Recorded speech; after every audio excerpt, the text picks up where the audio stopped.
Welcome to another episode of Two ManDem Talk Movies. I'll be your boy Kwame.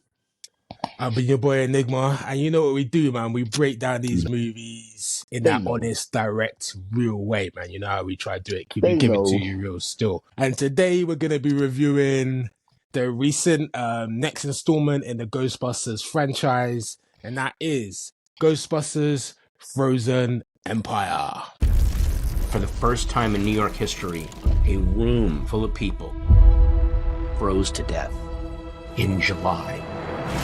Ghostbusters Frozen Empire. Yeah. There weren't a lot of Frozen Empire as far as I can see. Shit didn't start freezing until an hour and 20 minutes, bro. Like, you lot, the trailer, all that Frozen shit, blah, blah, blah. People expected to see all of that. Nah, bro. You see that in the last 25 minutes, bro. I just like, Frozen Empire, it's kind of warm out here, bro. It's kind of, it's not cold at all, to be honest with you. Hilarious. Like, seriously, Bear in the movie didn't take place in that Frozen Empire that they kind of promised. Fire Master. In the trailer. Oh, okay. So, good things. Let me start with the good things. I think Paul Rudd always jokes. I think it was good to see Winston back, Ray back, Peter back, Janine, weird, but I'm going to get to that later. So that was kind of good as well to see. They centered on Spengler's granddaughter, and, you know, she's taken over the helm and blah, blah, blah. But from the movie started and they're making her come out and be busting the ghosts. When you've got a blatant 18-year-old boy that's taller than Paul Rudd that could have been holding and busting, but you make her do it, that didn't make no sense. And that kind of showed you from the beginning this film was going to make sure it's all about her. So she has her storyline. She meets a ghost, playing chess, and that becomes her friend, and it befriends her during the film. And you think, Can I just say, the twist was bloody obvious. Anyway, carry on. Look, we've alluded to it. The twist, she's being double crossed by the ghost who's been trying to use her. But bruv, can I just say something as well? Yeah? So you mean to tell me the ghost that was controlling the chess girl knew about Spengler, knew about where the ghosts were kept, done what? Did he stake her out? Did he do recon? Did he get the ghost to do recon and find out how we get to the ghost trap that has all the ghosts in it? It kind of didn't make sense. And then how did he then know that she was going to want to become a ghost and release the ghost as well? It was kind of, remember what you were saying, brother, about that convenience, the story convenience. It's like they just convenient. Things happen just for the sake of it. It's almost like, how did the ghost even know this was going to play out like this? It kind of didn't make sense. And a little too easy, brother. A little too easy. And I think, again, I'm a fan of the franchise, so there was good nostalgia parts, little throwbacks to the lions and stuff and the ghost traps, and now they got the zone drone traps as well that fly. I thought that was a good addition. That was crazy. That was good. But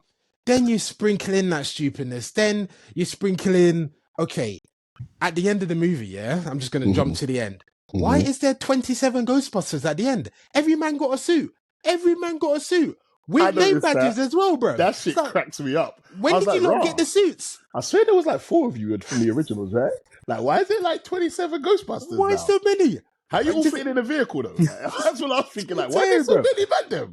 They had the old crew, the old crew, the new crew from the last movie, plus a few more people. Bruv, there's literally about 10 of them, right? Literally about 10, like realistic. Like, and I'm thinking, for me, that kind of cheapens the Ghostbusters to get me, the whole franchise. Like, what, anyone can just put on the brown suit and shoot and you're a Ghostbuster. That's not what it was about, man. The original Ghostbusters, they was into that paranormal. There were scientists, even Venkman, even though he didn't kind of believe, he had his ways about him, he still believed like this one, it's a stay-at-home mom, a jarring little girl, an 18-year-old boy that looks out like he's just breaking puberty and he's had a growth spurt, and then Paul Rudd. That's your Ghostbusters? And then the black girl from Madam Web? And then next year? Like, what the hell? Like, again, I don't know, man. As for me, I really didn't like that. And I thought it cheapened the Ghostbusters and the franchise. Do you know what it was for me, though? Do you know what it was for me? It was like, I just accepted it for what it was in the sense that I was like, this is basically just a kid's movie.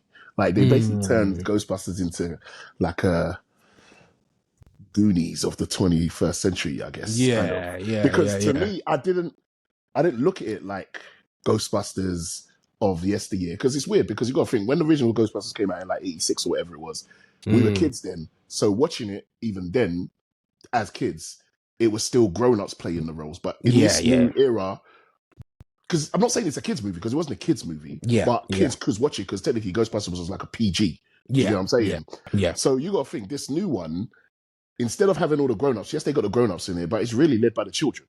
Definitely. You get what I'm saying? Yeah. So it's kind of a kids movie when you think about it. Like, you know, you got, like I said, you got the girl from ManDem Web, you got the young Spengler, then you got the brother, and then you got Finn Wolfhard, the other boy, and do you know what I mean? So I was like, the children are kind of leading the way. The adults are kind of taking like the back step. You know what I mean? The back seat. Yeah. So it was almost like, okay, I see what this is. So because of that, I was like, okay, cool. I'd accept it for what it is. I'm not gonna bash it too hard, because I was like, you can't really match the original. The original had a level of seriousness to it. Even the original to this one, the one before this one, had a level of seriousness to it that it wasn't that it was led by the young girl. It just happened to be Egon Spengler's granddaughter. And her story, and her story. This one has ran with it and just said, okay, let's bring in all the kids. Let's just make it a fun franchise. So the way they've kind of patterned it now is like, okay, we can just, if this does well, we're going to make 7 of them, basically. That's how I saw it. Okay, cool. So if it flops, they won't make no more. If it does well, they know where they're going to go with it. It's just a new kids franchise. Basically. So what I'm saying is, ultimately, is I couldn't really take it seriously. I just accepted it for what it was. What it was. For me, it had some bright spots, as I said. There was some good nostalgia parts. If you're a younger viewer, I think you could find seeing these teenagers running around town as fun. And I always think Paul Rudd is jokes. He carried the movie. Kamal Nanjiani as well. I know his character itself, the whole fire man, breather, starter, wherever he was, that was kind of jarring, but he played the part well, to be honest with you. So, he kind of gave me joke. Patton Oswalt as well had his scene was pretty good as well. So there was good aspects, but for me, and I wasn't, unlike, I know a lot of people are big fans of Afterlife. I thought it was good, but even watching it, I thought, I'm never going to watch this again. And I never have watched it again since. And the same with Frozen Empire. I've watched it. I appreciate it for what it was. Some good parts, but it's unlikely I'm going to watch it again, to be honest with you. I'm going to back you up on that and say this, though. I don't really think they have that much rewatchability like the original 2 had, especially the original, the first one. I think the first one is the most rewatchable. The second one is okay, but the first one definitely is classic as far as I'm concerned. But I probably will watch Afterlife and Frozen Empire one more time back to back. That's it. Okay. Probably, but no, it hasn't got rewatchable value. No, it doesn't. Really. It doesn't. Really. It doesn't. I mean, really. So, bruv, what's your score in the end? Average 5. Dead in the middle. Average 5. Yeah. It's okay. It's a kids' movie. It's nothing special. Not great. Not bad. Seen way worse. Good movie. It's okay. That's why I said I could watch it one more time. Yeah. Okay, and again, I'm gonna join you. And you know what? Because of what you said, I'll give it a try. I'll give them a back-to-back watch. Okay. And I'm going to give it a 5 out of 10. Not terrible, not great. Wouldn't definitely recommend it, but also wouldn't say not go and watch it. It's got some good parts. So you may enjoy it. It's definitely not one that you're like, Frozen Empire, go watch that. No. No. Again, we're not doing that. But it's worth it. And again, if you're expecting stuff to freeze, then wait until 1 hour and 21 minutes, and then stuff will start to freeze. Before that, if you want to see the Frozen Empire, just wait until then, because they just straight false advertisement in that trailer. But again, it's kind of I would try and check it out if you want. But don't say we sent you, basically. Yes, we did not send you. Yeah, man. All right, so that's it, man. Cool. As always, we'd like you to. We appreciate again everyone for watching. Thank you for the comments and stuff.